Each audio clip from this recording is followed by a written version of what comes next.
কোনোভাবে যদি এই তৃণমূল নেতাদের পকেট না ভরতো তাহলে কিন্তু আজকে এই দিনটাই দেখতে হতো না।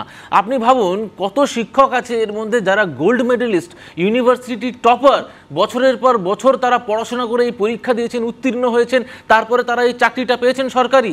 এবং আজকের দিনে যখন তাদের চাকরিটা নেই, তারা আর কোথায় যাবে? তারা আন্দোলনে নেমেছে, কিন্তু সরকার জেহাদ ঘোষণা। এবং একটা জিনিস ভালো করে খেয়াল করে দেখুন, একদিকে আমি যদি দেখি নেতা নেতৃত্ব, আজকে ফিরাদ হাকিম থেকে শুরু করে কুণাল ঘোষ, তারা বলছে এটা নাটক, আর অন্যদিকে পুলিশ প্রশাসন কি দিচ্ছে?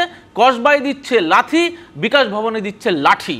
আজকে এর পরেও আপনি বলবেন এরা তাদের মর্জিতে করছে? নো, ভালো করে বুঝতে হবে যে পুলিশ প্রশাসন যারা অ্যাকশনটা নিয়েছে তারা কিন্তু ইনস্ট্রাকশন পেয়েছে, ইনস্ট্রাকশন পাওয়ার পরে এই অ্যাকশনটা নিয়েছে। তার মানে it is operated from the top, উপর থেকে ইনস্ট্রাকশন আসছে তোমরা এটা লাঠিচার্জ করো, এইভাবে অ্যাকশন নাও।